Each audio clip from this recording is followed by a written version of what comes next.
caafamuun namaa kun isa calqabaa ture. Innis bara Qerenewoos Sooriyaatti abbaa biyyaa turetti ta'e. Kanaaf namni hundinuu adduma addaan of caabsisuudhaaf gara mandara kutaa biyya itti dhalatee dhaqe. Yoosef sanyii mooticha Daawit keessaa waan tureef Galiilaadhaa mandara Naaziriitii ba'ee Yihuudaa keessa Beetlehem mandara Daawit ga'e. Kaadhima isaa Maariyaamii wajjin caafamuudhaaf dhaqe. Ishiin immoo ulfa turte. Beetlehem utuu jiraniis yeroo Maariyaam itti deessu ga'ee hangafa ilma ishii deesse. Lafa bultii karaa deemtuutii iddoo hin arganne waan turaniif wayyaa itti martee siree horii keessa nyaatu irra ciibsite. Tiksitoonni tokko immoo naanna'aa sana bakkeetti halkan darabee dammaqanii hoolota isaanii in eegu turan. Ergamaan Waaqayyoo diingata isaan dura dhaabbatee ifni surraa gooftichaas naannoo isaaniitti ibse. Kana irratti isaan na'anii guddaa sodaatan. Ergamichi garuu hin sodaatinaa. Kunoo ani misraachoo gammachuu guddaa isinitti himoo. Kunis saba hundumaaf kan ta'udha. Har'a mandara Daawititti fayyisaan isiniif dhalateera. Inni immoo Kiristoos goofticha. Mallattoon isaa immoo kana mucaa wayyaan itti marame siree horiin keessaa nyaatu irra ciisu in argitu isaaniin jedhe. Achumaanis kutata ergamoota Waaqayyoo keessaa baay'een ergamicha kana wajjin turan. Isaan immoo hooqubaan Waaqayyoof Waaqa gubbaatti nagaanis namoota Waaqayyoo itti gammaduuf lafa irratti jedhanii Waaqayyoon hin faarfatu turanii jedha. Galanni ulfinni Waaqayyoof haa ta'u. Gaafa sagantaan kun naa kenname kaasee iddoo kana irra deddeebi'ee tanan dubbisaa ture.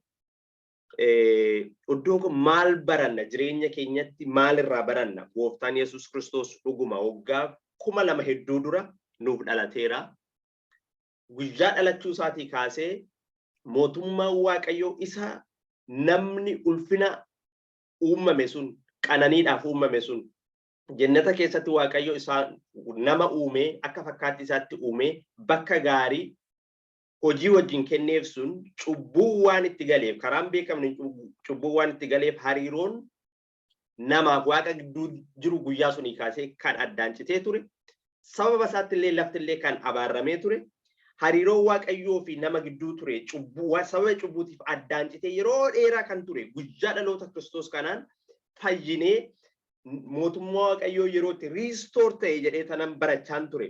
Ammoo otuman dubbisuu waa'ee dhaloota Kiristoos kun seenaa isaa gaafan ilaalu waan tokko tokkoon yaadaa ture. Amma iddoon amma dubbise kana seenaa dhalachuu Kiristoos gaafa yaannu calqaba maatii inni irraa dhalate sanyii Yihuudaati. Maariyaamis Yoosefis sanyii Yihuudaati.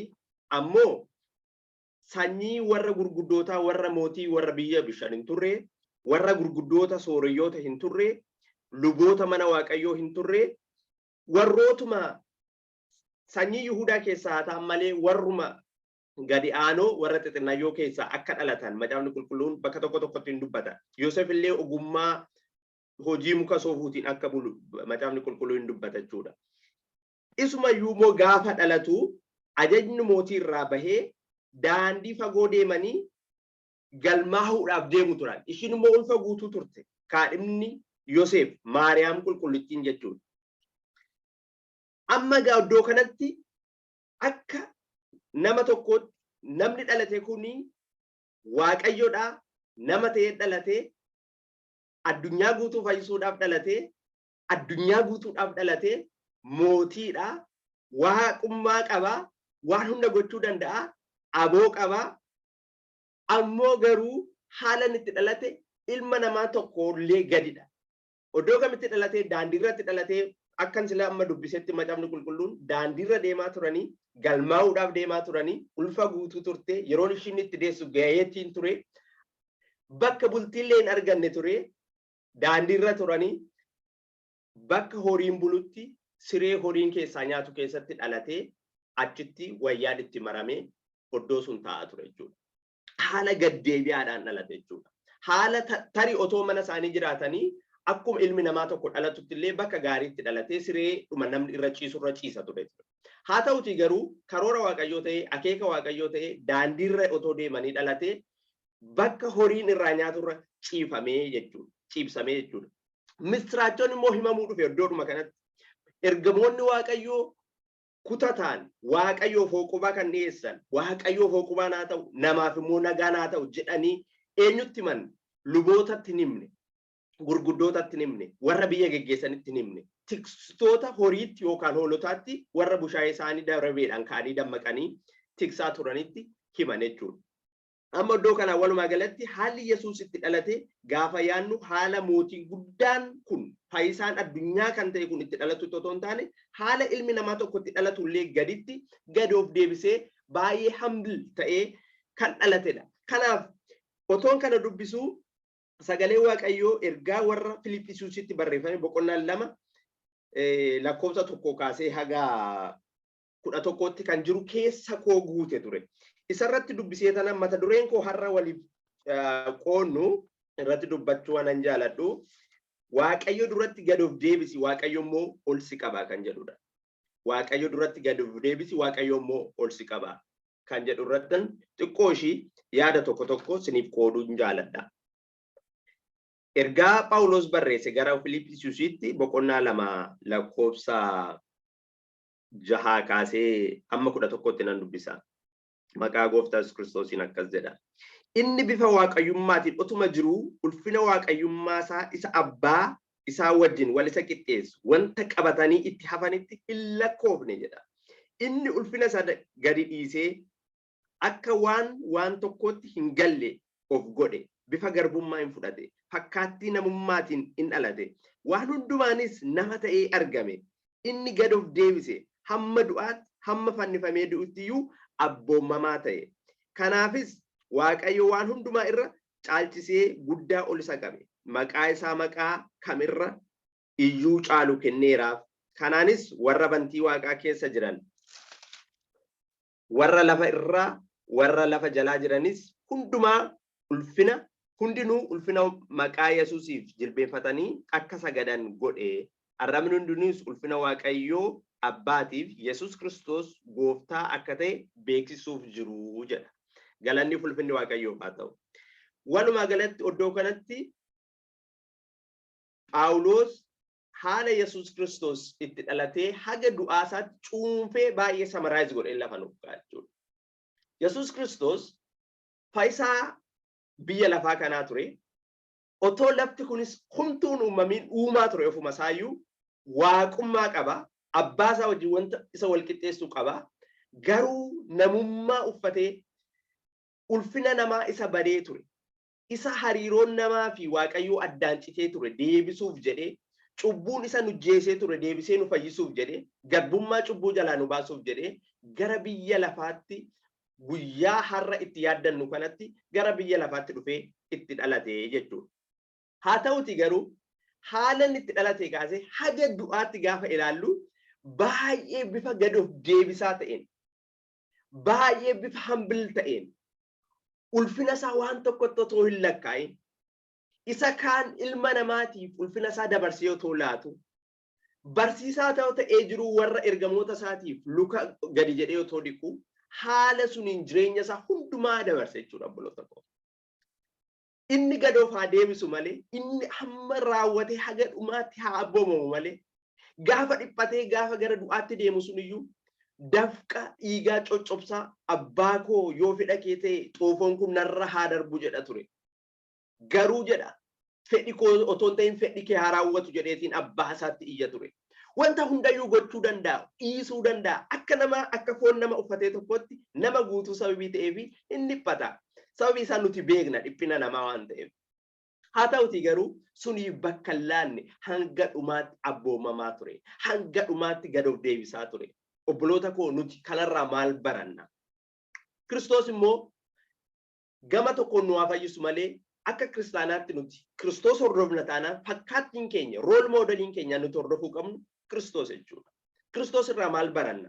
Nuti har'a gad of deebifneetiin deddeebi'aa jirra. Akkamitti deddeebi'aa jirra? Jireenyi keenya maal fakkaata? Kanaaf dubbii Waaqayyoo wajjin of madaaluun gaariidha jedhee tanan ilaala. Dubbii Waaqayyoo keessatti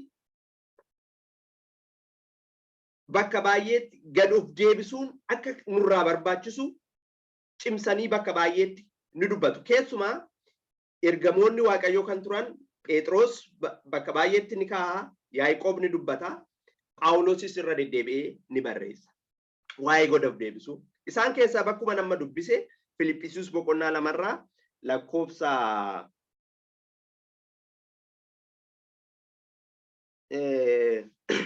lakkoofsa 3 kaasee nan dubbisa. Olumaayyuu kaasee nan dubbisa lakkoofsa 2 kaasee. Ammas isin warra yaada garaa tokko ta'uudhaan jaalala tokko qabaachuudhaan yaada walitti dabalattanii tokko ta'uudhaan yaada tokkotti waliif galuudhaan gammachuu qofiidhaan anaaf baasaa. Lakkoofsa 3 akkas jedha. Gad of deebisuudhaan warra kaan ofirra caalchisaa lakkaa'aa malee yaada ofittummaatiin yookiis of dhiibuudhaan waan tokkollee hin hojjetinaa. Isin keessaa adduma addaan waan warra kaanitti tolus immoo haa ilaalu malee waan isatti tolu duwwaa hin ilaalin jedha. Iyesuus Kiristoos gooftaadha. Obboloota koo gad of deebisuudhaan warra kaan ofirra caalchisaa lakkaa'aa malee yaada ofittummaatiin yookiis of dhiibuudhaan waan tokkollee hin hojjetinaa jedha. Kun dubbii Waaqayyooti har'a nutti dubbachaa jira jechuudha. Isuma kana gadi bu'ee yaada garaa isa Kiristoos Yesuus qaba ture qabaadhaa jedheetiin isan dura dubbise sun inni bifa waaqayyummaa qaba ture akka waan tokkotti hin lakkoofne bifa garbummaa uffatee nama ta'eetiin argame hamma du'aatti abboomamaa ta'ee jedheetiin dubbataa jechuudha. Ergamaan Waaqayyoo Phaawulos.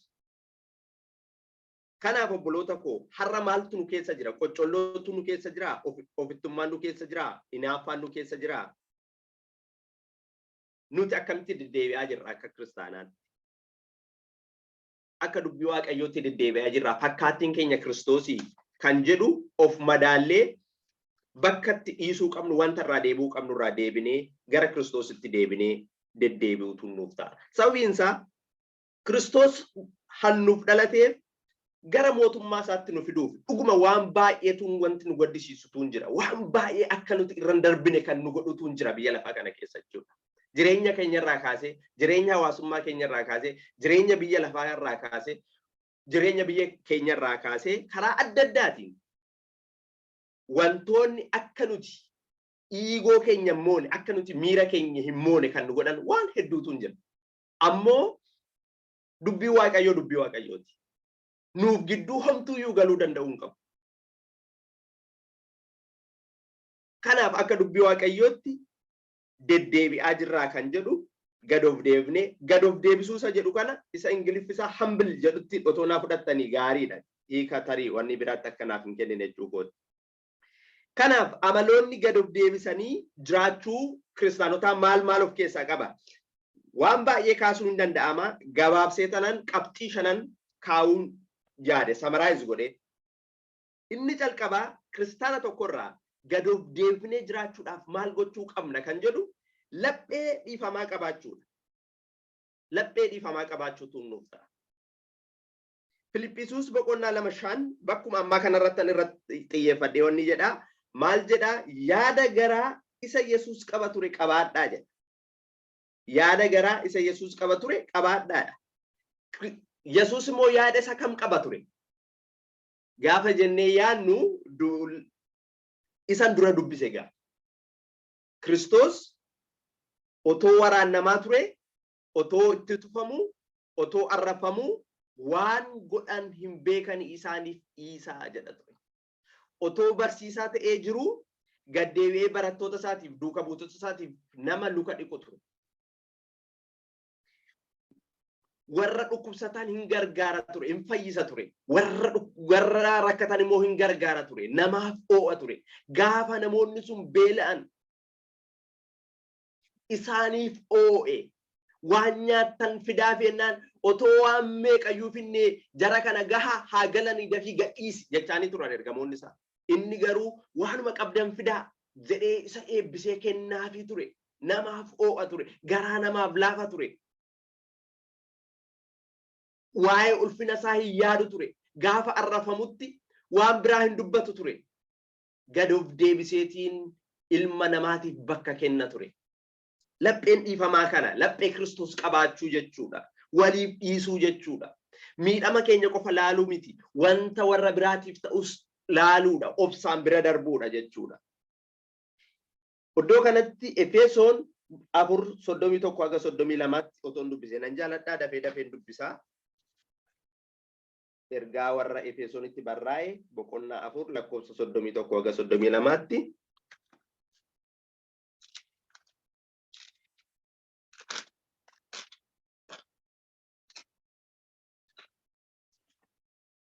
Kan na dura argattan na dubbisuu dandeessu jira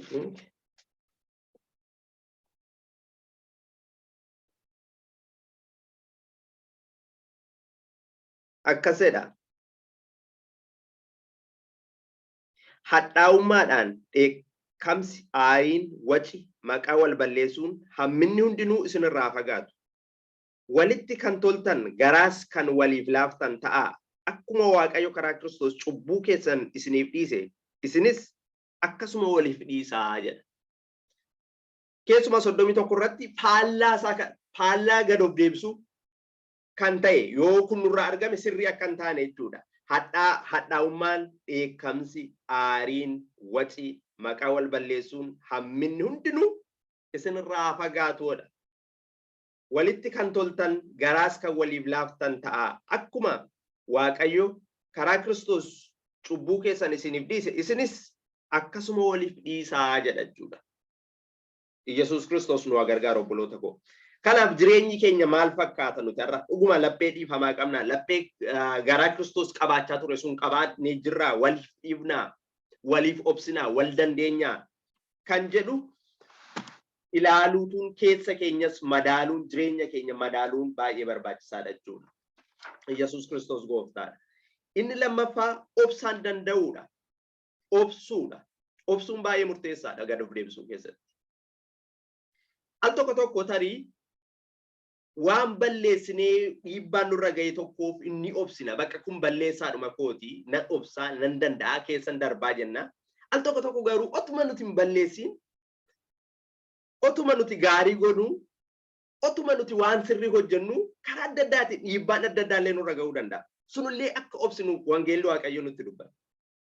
Ergaa Phexros barreesse isa duraa boqonnaa 2:18 haga 21tti isa kanallee nan dubbisaa. Isarraas waa baranna.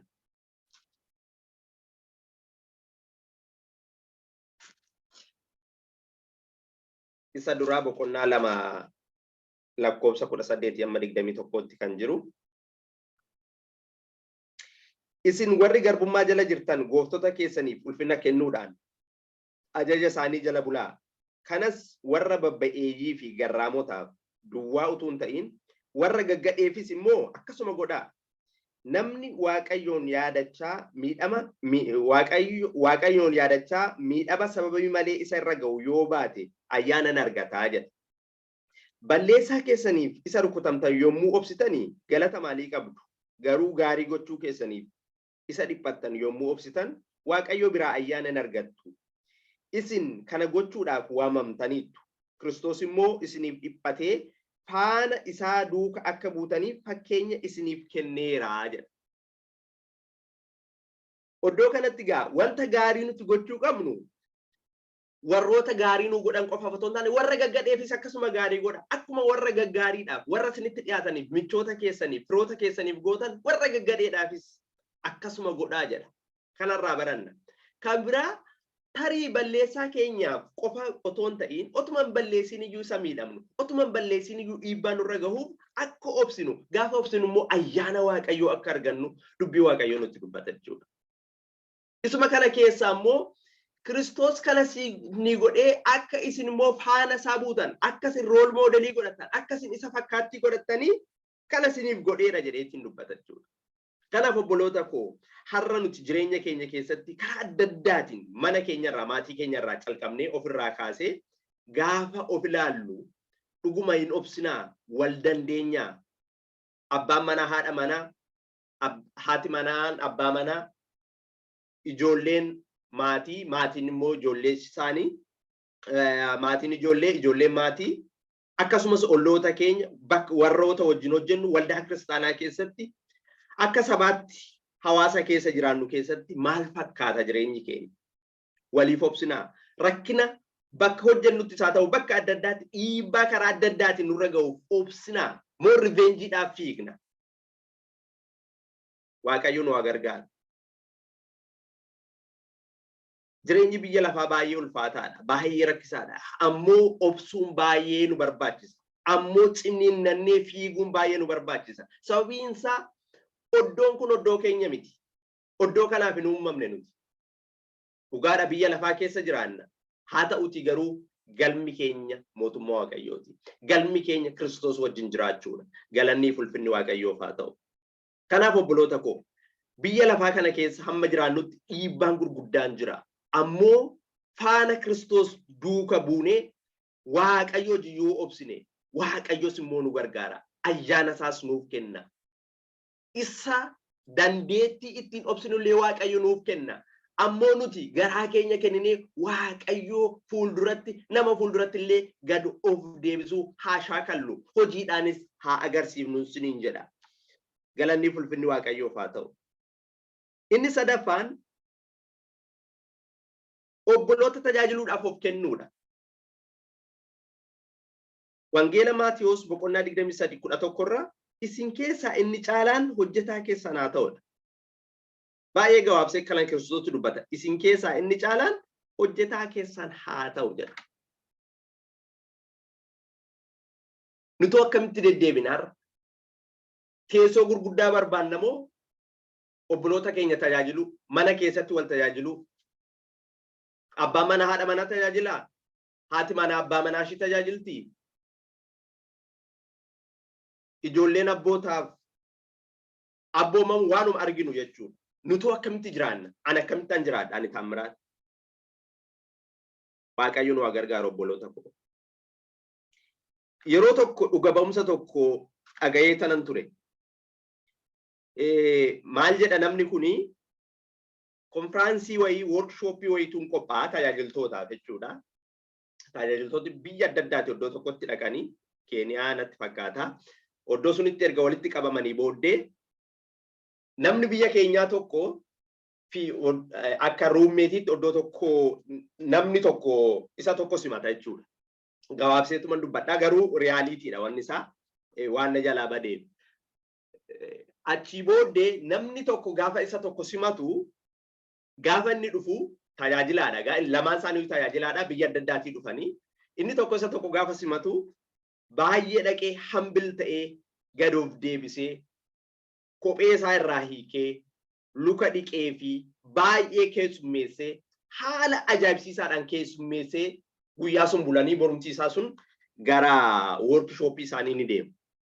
Gaafa deeman namichi inni keessummeesse sun inni keessummaa'e suni baay'ee xiqqoo ishii bakka boost of godhee of qabee addee bakka ani cimaadha jedheetuma waanuma baay'ee waan ayyaanuma Waaqayyo isaaf kenneef xiqqoo waan ol qabe natti fakkaata.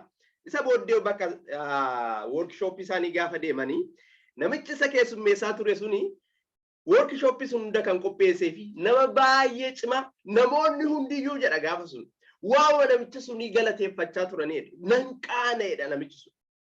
Baay'ee nahedha. Namichuma akkasii guddaa kanatu nama beekamaa kana nama cimaa akkasiitu na keessummeessaa ture. Nama akkasii luka naa dhiqaa ture.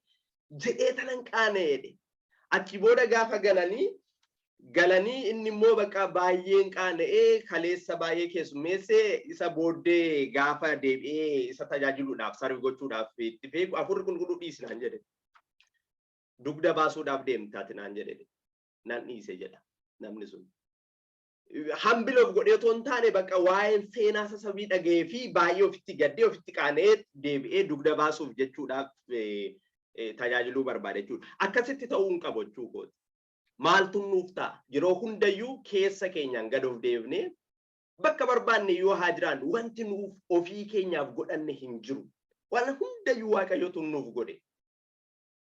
Qabeenya yoo qabaanne qabeenyas Waaqayyotu nuuf kenne. Beekumsa yoo qabaanne beekumsa Waaqayyotu nuuf kenne. Wanta ofiif godhanne addunyaa kanarratti waa tokkollee hin jiru obboloota koo. Kana hundasaa akkuma Kiristoos sun waaqummaa isaayyuu akka waan tokkotti hin lakkoofne jedha. Waa hundumayyuu ignoor godhe hin dhiise achi gate. Garuu of warra kaan fedhii warra kaanii durse Inni gad of deebisuu isaatiif garuu Waaqayyo abbaan isaa immoo achitti sanganne ol isa qabe harka isaa qabe. Obboloota koo gad of deebisuu keenyaan obboloota keenya sarbi gochuudhaan obboloota keenya tajaajiluudhaan Waaqayyo caalaatti gatii keenya nuuf kaffala. Dachaa Waaqayyo nuuf kaffala malee Waaqayyo bakka nuti gad of deebinetti nu dhiisu. Galanni fulfinni Waaqayyoof haa ta'u. Inni arfaffaan yeroo hunda cubbamaa ta'uu keenya beeknee Waaqayyo fuulduratti of dhiyeessuutu nu barbaachisa obboloota. Al tokko namoonni tajaajiluma qabaniin illee boonu, ayyaanuma qabaniin illee boonu. Dhugaadha Waaqayyo ayyaanan kenna. Ayyaana raajii kennuu danda'a, ayyaana barsiisaa kennuu danda'a, ayyaana lallabuu kennuu danda'a, ayyaana faarfannaa nuu kennuu danda'a, ayyaana adda addaa nuu kennuu danda'a Waaqayyo. Isumaan illee boonna waanuma tokko wanta itti amaaneen fudhanneef kadhannee fudhachuu dandeenya of course garuu Waaqayyotuun jaalatee fedhee nuuf kenna. Isuma waldaa dhaqnee waaqessinuuf illee xiqqoo ishii of dhiibuu dandeenya. Sun illee nurraan barbaachisu. Luqaas boqonnaa 18 lakkoofsa 9 hanga 14tti waa'ee kanaa kan dubbisuun jaaladha.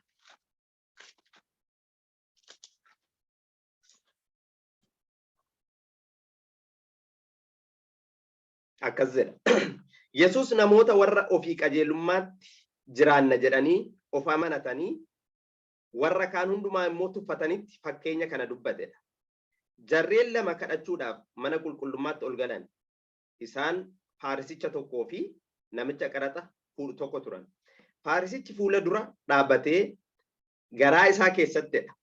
Yaa Waaqayyo akka namoota warra kaanii warra saamtuu, jal'oota, ejjitoota yookiis akka qaraxxuu kanaayyuu waanan hin ta'iniif sin galateeffadha. Torban keessaa guyyaa lama nan sooma. Waanan argadhu hundumaa keessas 10 keessaa tokko nan baasa jedhee kadhate.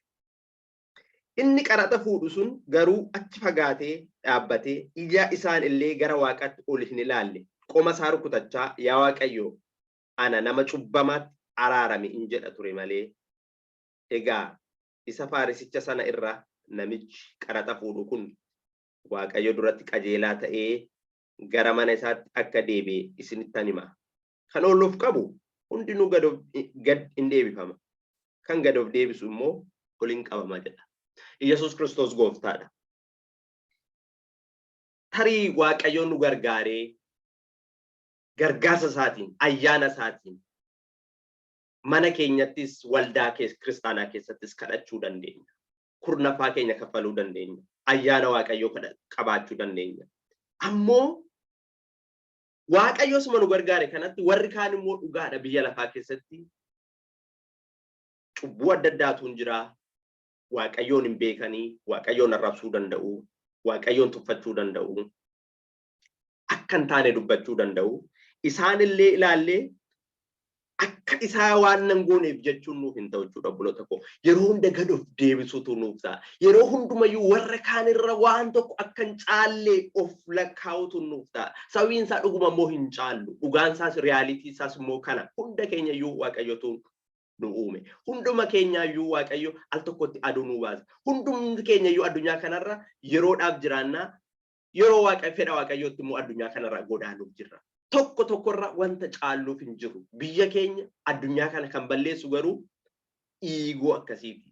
Inni tokko isa tokkorra kan caalu, gosti isaa isa tokkorra tokko kan caalu, amantii isaa isa tokkorra kan caalu nutti fakkaata garuu miti. Hundumti keenyayyuu Waaqayyo fuulduratti waa'ee hin baafnu. Hundumti keenyayyuu yakkineera. Hundumti keenyayyuu cubbuu ofirraa qabna.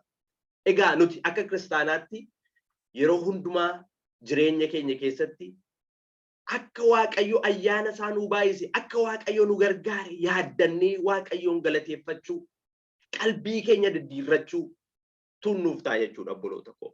Warra kaaniif illee kadhachuudha malee akka isaa waa sababii nan gooneef jennee finger point gochuun nuuf hin ta'u jechuudha. Ulfinniif galanni Waaqayyoof haa ta'u. Inni shanaffaaf inni dhufaa Waaqayyoon galateeffachuutu nuuf ta'a obboloota koo. Waaqayyoon sodaachuu fi Waaqayyoon galateeffachuu walumatti qabne. Yeroo hunda Waaqayyo kana Waaqa uumaa waaqa ajjeesuu danda'u, waaqa jiraachisuu danda'u, waaqa wanta hin jirre jiraachisuu danda'u, wanta waaqa isa jirummoo dhabamsiisuu danda'u al tokkotti sodaachuutu nuuf ta'a. Waaqayyoon immoo galateeffachuutu nuuf ta'a. Al tokko waanuma godhanne, waanuma itti milkoofne, waanuma argannetti waaqayyoon hin galateeffannu obboloota koo. Kunumti kiristaanumti ta'ee ofumarraayyuu kaasee jechuukooti. Akkuma waan ofii keenya dandeettii keenyaan, ga'umsa keenyaan, beekumsa keenyaan, qabeenya keenyaan yookaan firoota keenyaan gargaaramnee arganneetti lakkoofna. Kun sirrii miti. Waaqayyo tokkoon daqiiqaaf sekondii keessatti, maayikiroo sekondii keessatti wanta nuu ta'e waaqayyoon nuu ta'e, fedhii waaqayyootiin nuu ta'e, wanti waaqayyoon nuuf hin taane tokko illee hin jiru. Wanta nuuf ta'e suniif immoo waaqayyoon galateeffachuun ulfina isaa deebifnee isaaf kennuun nuuf ta'u obboloota koo. Alfa milkoofnu bakka ta'e gaafa geenyu akka waan ofuma keenya dandeettii keenya ga'umsa keenyaan arganneetti of lakkoofna. Sun gaarii miti. Wanta waaqayyoon nu godheen waaqayyoon galateeffachuun baay'ee barbaachisaa obboloota koo. Gad of deebisuu keessaa isa tokkodha. Sababiin isaa ani hin dandeenye, ani dadhabaadha, ani laafaadha jennee waaqayyotti of kennuu jechuudha garaa biraatiin waan biraa jechuu miti. Ulfina waaqayyoo ulfina waaqayyootiif deebinee kennuu jechuudha. Galanni ulfinni waaqayyoof haa ta'u. Egaa walumaa galatti waaqayyo duratti gaafa gad of deebifnu obboloota koo, gaafa gad of deebifnee waaqeffannu waaqayyo immoo hiixatee ol qabuuf jira. Waaqayyo immoo nu gargaaruuf jira. Kana Luqaas boqonnaa 18 lakkoofsa 14 irraa ergaa Phexros isa duraa boqonnaa 5 lakkoofsa 6 irraa argachuu dandeenya. Ergaa Yaaqoob boqonnaa 4 guutuu isaa soo dubbifattan waa'ee kanaa sirriitti argattu. Waaqayyo fuulduratti gaafa gad of deebifnu, gaafa hambiltaanee waaqayyoon tajaajilu, gaafa gad of deebinee jireenya keenya keessatti maatii keenya irraa kaafnee namoota keessa hojjennu keessa deddeebinu, waaqayyo immoo dachaa ollu kaasuuf, harka isaatiin ollu qabuuf qooda nuti gad of buunee obboloota keenya tajaajilu, qooda nuti wanta hunda ulfina waaqayyoof kenninu waaqayyo immoo ollu qabuuf jira jechuudha. Yesuus Kiristoos gooftaadha. Kiristoos abbaan akkuma Kiristoosiin ol qabee maqaa isaa maqaa hundumaarra kan caalu godhe waa hundumaa harka isaa irratti luka isaa jalatti miila isaa jalatti galche sun nutis yoo fakkaattii sun hordofne waaqayyo biyya lafaa kanattis akkasumas darbinee bakka jiraannutti waa hundumaa nuu kennuudhaaf ollu qabuudhaaf waaqayyo akka jiru amantii guutuudhaan isinitti dubbachuu barbaada. Ibroota boqonnaa 12 lakkoofsa 28 irraa dubbisee tanan boqonnaa 12 lakkoofsa 28 akkas jedha. Ifama boqonnaa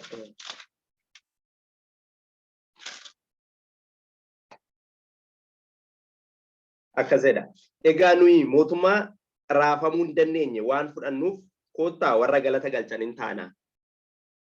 Kanaanis koottaa akka isa duratti fudhatamutti ulfinaa fi sodaadhaan waaqayyoof hin sagannaa.